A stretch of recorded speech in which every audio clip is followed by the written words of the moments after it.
Good morning guys, आप सभी को और स्वागत है मेरे यूट्यूब चैनल अभी ऑलराउंडर में।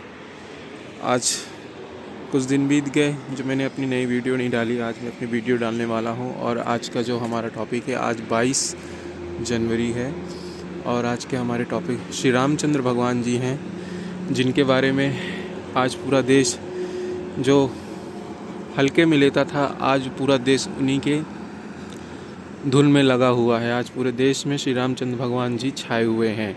पहले भी छाए थे, अब कुछ आज ज़्यादा छाए हुए हैं क्योंकि अयोध्या में आज राम मंदिर का उद्घाटन हो रहा है और राम जी मंदिर में प्रवेश करने वाले हैं, जिससे पूरे देश में राम की लहर ही चलेगी। राम नाम सब जपेंगे।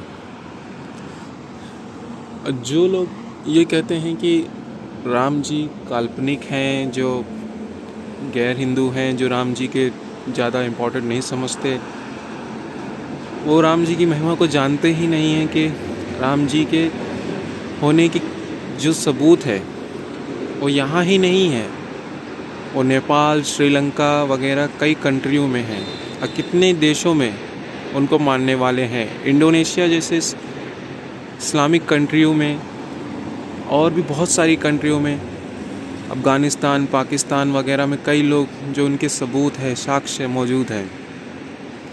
कुछ लोगों का ये भी कहना है कि रामचंद्र जी अगर रियल में भगवान थे तो उन्होंने अपने पत्नी को बचाने के लिए और लोगों की सहायता क्यों ली, क्यों बार बार इधर उधर भटक रहे थे, इतने दिन उन्होंने लगा दिए। वो तुरंत अपनी पत्नी को बचा सकते थे, समुद्र के सामने क्यों उन्होंने हाथ जोड़े।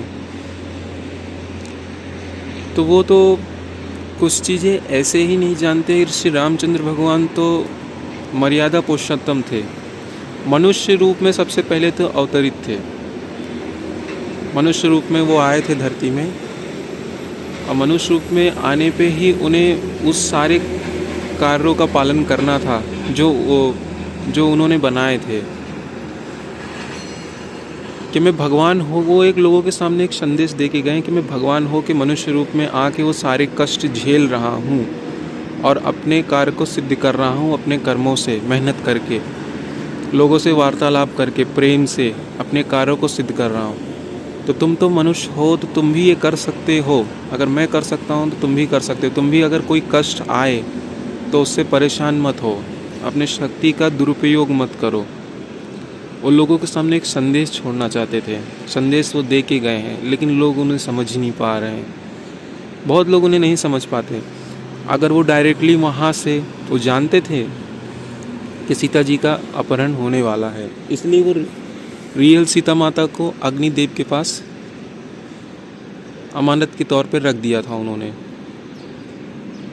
और वो तो सीता जी की परछाई थी। अगर सीता माता, रियल सीता माता को अगर रावण छू भी लेता तो वो वहीं भस्म हो जाता। राम जी की ज़रूरत ही नहीं थी रावण को पनिशमेंट करने की, उनको सज़ा देने की। सीता माता ही काफ़ी थी, क्योंकि वो साक्षात लक्ष्मी माता का अवतार है। तो वो उनकी परछाई को ले गया और राम जी सब पहले से जानते थे। और रास्ते में भटक भटक के वो जा रहे थे, क्योंकि कई लोगों को उनका इंतज़ार कर रहे थे। जटायु महाराज, उनका उद्धार करना था। शिवरी माता जो सालों से उनका इंतज़ार कर रही थी, उनके लिए फूल बिछा रही थी, उनके लिए बैर ला रही थी। सुग्रीव अपने भाई से डर के छुपे हुए थे, अपनी पत्नी से बिछड़ गए थे, अपने राज्य से वंचित हो गए थे। सुग्रीव को उनका अधिकार दिलाना था। इस बहुत सारे ऐसे कार्य हैं जो लिखित नहीं हैं। बहुत सारे ऐसे कार्य हैं जो राम जी ने किए हैं। सिर्फ ये लीला उन्होंने रच के, जो उनकी लीला को वो लोग नहीं जानते हैं, अज्ञानी लोग नहीं जानते, क्योंकि उन पर भगवान की कृपा नहीं है। भगवान की कृपा तब होगी जब आप उनके शरण में जाओगे और उनके महिमा को समझोगे, तब आप समझ पाओगे कि सब कुछ उन्होंने ही बनाया हुआ है। अरे जब देवता और मुनि उनकी लीला को नहीं समझ पाते तो हम तो मनुष्य हैं, हम कैसे समझ पाएंगे। समझ गए आप लोग? जब देवता मुनि उनकी लीला नहीं समझ पाते, उनकी महिमा नहीं समझ पाते, तो आप और हम तो सिर्फ एक बहुत ही तुच्छ मनुष्य हैं जो कैसे समझेंगे कि सब वही करते हैं, वही करता धरता है, और इतने सालों बाद आज उन्होंने ही सब कुछ किया। हम तो उनके सिर्फ सेवक हैं। सबसे पहले तो प्रणाम है उन लोगों को जिन्होंने अपने शीश कटाए उस मंदिर के लिए, अपना लहू बहाया, लड़ाइयाँ लड़ी। दूसरी बार प्रणाम है उन लोगों को जो आज़ादी के बाद से भी अभी तक उनके लिए लड़ाइयाँ लड़ रहे थे, कानूनी लड़ाई वगैरह, और जो उसमें जीत पाए। तीसरा प्रणाम है उन लोगों को जो स्ट्रक्चर उन्होंने खड़ा किया है मन से, दिल से, जो सदियों तक वो स्ट्रक्चर खड़ा रहेगा। चौथा प्रणाम है उन लोगों को जिन्होंने दूर रह के भी सहयोग किया, उस मंदिर को सहायता की, और आज वो स्ट्रक्चर उन सब के कारण खड़ा हो पाया। देखिए, कोई भी बिल्डिंग, कोई भी इमारत किसी एक व्यक्ति द्वारा नहीं खड़ी हो पाती। जैसे कि अगर लेबर चाहे, सिर्फ लेबर और कोई नहीं, तो क्या इमारत को खड़ी कर सकता है? नहीं, उसे एक इंजीनियर की ज़रूरत होती है। अगर अकेला इंजीनियर चाहे तो भी नहीं खड़ा कर सकता, उसे लेबर की ज़रूरत होती है। ये दोनों भी चाहे तो भी बिल्डिंग नहीं खड़ा कर सकते, क्योंकि एक पूंजी की ज़रूरत होती है, एक पूंजीपति की ज़रूरत होती है जो पूंजी लगाए। तो इन सब से मिल के, इन सब को मिला के ही एक इमारत ये लोग खड़ी कर पाते हैं। तो इन सब का सहयोग था। हाँ, इमारत खड़ी करने में कुछ चोट भी लगती है, कोई बहुत लोगों की जान भी चली जाती है।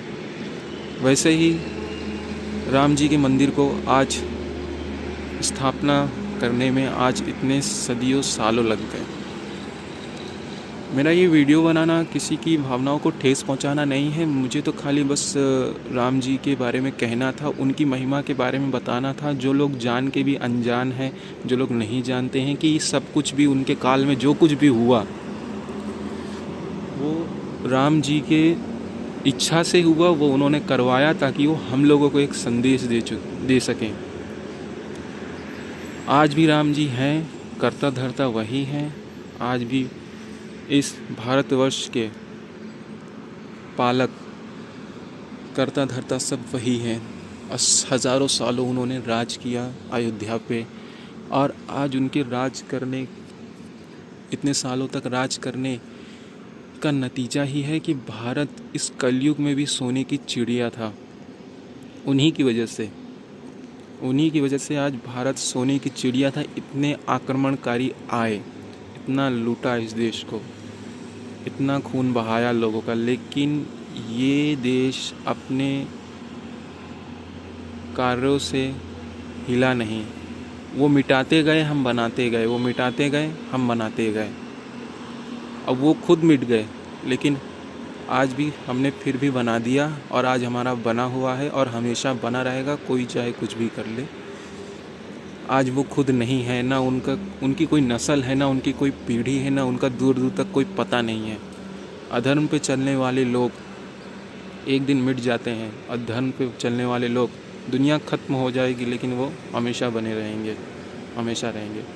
अगर वीडियो अच्छी लगी हो तो लाइक करिए, सब्सक्राइब करिए, कमेंट करिए, और अगर मुझसे कुछ गलती हो गई हो तो कृपया मुझे माफ़ करिएगा। मिलेंगे कोई नेक्स्ट टॉपिक, नेक्स्ट वीडियो में। तब तक के लिए गुड बाय।